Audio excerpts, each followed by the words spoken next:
Paving the Way podcast. Welcome to 5 Minute Mondays with your host, Medusa.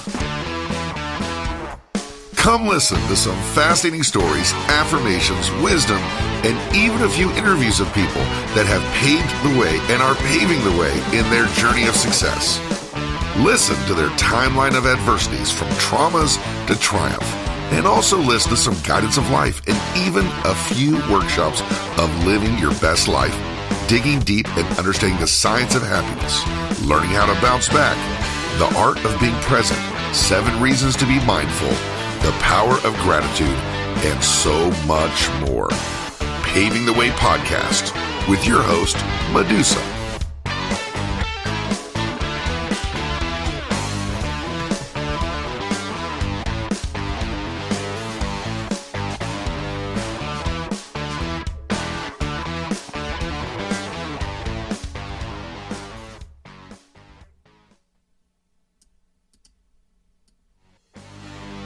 Hey, you are listening to 5 Minute Mondays, Paving the Way podcast, and your host, Medusa. Hi, welcome again. It is so great for you guys to be listening, and you're here, and that's happy. That's happy for me that you guys keep coming back and wanting more, listening more, maybe sharing more, so that's all cool. Thank you guys. So this week, I have been experiencing some things that I've been asking myself, where am I getting this from? And of course, I've been asked this my whole life, and I don't know. But I did some soul searching and trying to find the answers after 50 years. And I thought this would be a great segment to talk about. And it's not that drugs motivate me, alcohol motivates me, but there's something that I'm just have been gifted that I am always highly motivated. Some people call it HD, ADHD, DA, B, C, D, F, G, and others call it I have this structure and OCD thing in my life. And with everything combined, I guess I am just a person that can dig deep and find motivation out of anything. Maybe from the past as a child, we could call it fight or flight. And I've been very creative, can take any chaotic moment or situation and turn it into an amazing, motivating, positive outcome. And I find so much pleasure in that. And that's what I've done with my life. With all the adversities that have happened in my life, I've really just basically turned it around to where I'm happy and comfortable, and I'm able to exude that, my aura around me and the people that I come in contact with and share with. Now, I do get a lot of nose turned in the air, or a lot of people that feel like there's like competition for some reason. And I think many get that confused with confidence. Now, I would love to be very approachable to people and having a open heart, a big heart, willing to give help. And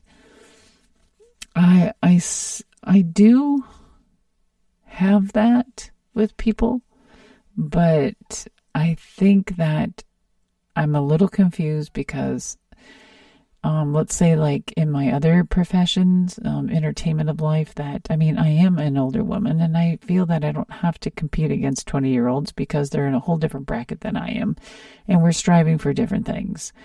And I just feel that older people are more happier because of our knowledge and wisdom. And we know what they're fighting for. So that's why I think it's funny that when I run across these young ones and right away there's a guard up, and I feel my intuition, which is my money maker. My intuition is which guided me through my life. We'll get into that someday. But that right there has told me like, oh my gosh, these poor little kids think I'm competing against them when I'm only here to help them. Drinking some amazing tea right now. I have a combination of dandelion, which is really good for your liver, detoxing. And I have rose hips. Oh my gosh, that's really good, like for arthritis, osteo, and then I have like a nighty-night tea, and I believe that's from. I see if I'm saying this right. Puka tea, and oh God, I love their product. It's so good. And their nighty-night tea, I believe, has natural, like a valerian, tryptophan, stuff in a turkey. I don't know if that's true, but yeah, it has some really nice healing, comforting, soothing methods to it, and it's really good. I used to drink tea, have the tea in there, and then take it out right away. And I learned years and years ago, tea is much better when you let it sit and simmer and set for like a couple minutes. And then people are like, well, then we got to heat it all over. Well, I don't like to nuke my tea. I used to back in the day. But I have this amazing glass pot, and it lights up with different colors. And I'll get the name for it. And it's under $20. And I had one for, maybe 5-8 years, and it just broke. And I'm like, oh, my teapot broke. And you just fill it up with water, you plug it in, and it heats the water like instantaneously. And it just bubbles, and the water, and it has this beautiful light at night. And oh my gosh, it's just amazing. I'm just really getting into it. So I'll find out what the name of that the tea kettle is. But it was so good, so good. Okay, so this week we're talking about what gives us that drive, or what drives us to do what we do. Yeah, I thought about this a lot, and a lot of people have commented on a few things in my life, and I'm going to go over a few things which I feel that are really common sources of motivation and what motivates you to change. Okay.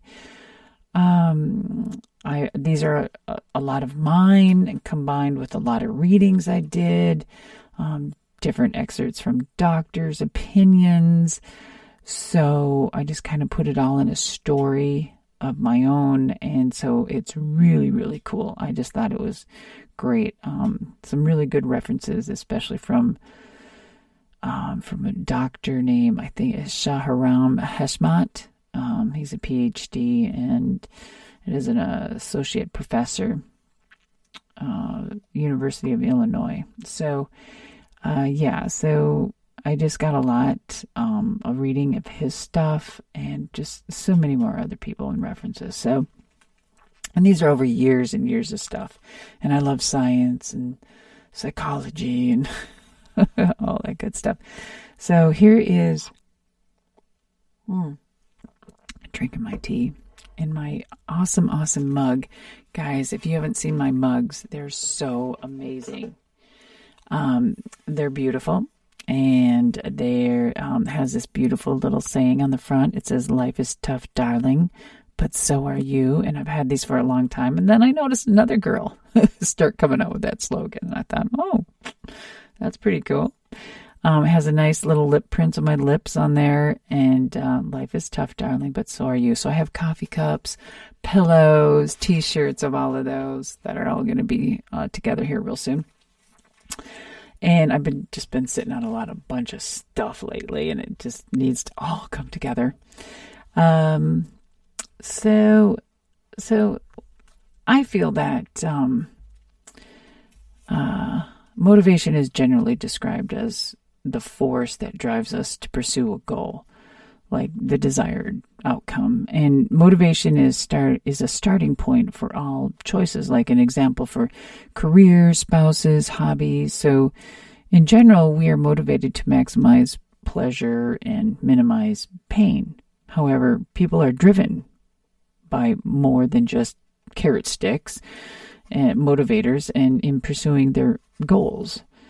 So I have a couple, like maybe 8 or 10 or something here, and this is what I have. And then I'm going to talk about some really cool ones with my own personal exam situations. So it's kind of fun. So your workshop is kind of like what I did hereafter, and then you can join me. So external incentives. If you so here's one. It's like an external incentive. So if you want people to do something, emphasizing on rewards, like example, money is powerful. But the external rewards encourage a focus on short-term results as the expense of long-term ones. And number 2, avoiding losses. We like to win. I don't know about you, but I'm a competitive AF, right? And I like to win, and we hate to lose. So, but we do learn when we lose, and our pride sometimes kind of. Anyway, we feel the pain of loss more deeply than we feel the pleasure of gain. But I don't know now. I do feel a lot of pleasure in gain. So I don't know. That's kind of weird. But I know when I get hurt, the pain seems more deep, I guess. That's right. I don't know. But for an example, like consumers are more responsive to a price increase than a decrease. How about you guys? So like loss aversion produces like a inertia or status quo bias, meaning a strong desire to stick with your current status. So let's see. So that's avoiding losses. And then hitting rock bottom, like the concept of hitting bottom, like it suggests that like people must hit rock bottom before they can change, right? So a lot of people say, you'll hear like, oh, you just need to lose everything. Someone just needs to beat the shit out of you, and you need to lose everything that was handed to you. You just need to hit rock bottom and blah, blah, blah, blah. Like people just want this worst shit to happen, right? And then they think you're going to be better. You're going to be a better person coming out of this. Well, you learn a lot once you hit rock bottom. If you lose absolutely everything, like rock bottom is considered as an important motivating factor in seeking treatment.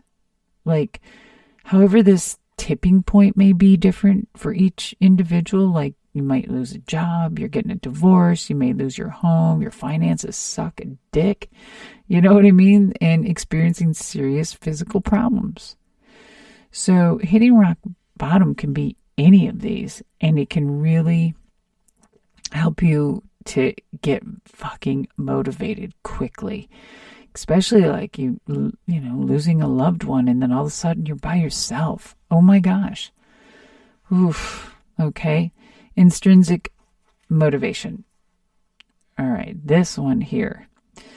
So I think it refers to behavior that is driven by internal rewards, like wanting to do something for its own sake. Okay. So the focus is on the pleasure that arises from the act of doing something rather than achieving some ultimate goal. So, like when we get older, we pursue intrinsic goals and disengage from external oriented goals. So remember when I started about younger people and then getting older and da-da-da-da-da? Okay, so they choose goals that reflect their deeper interests. And, well, I'm not saying that the young people do, but as people age, we choose different things from when we were younger, okay? So They choose goals that reflect their deeper interests rather than external pressures.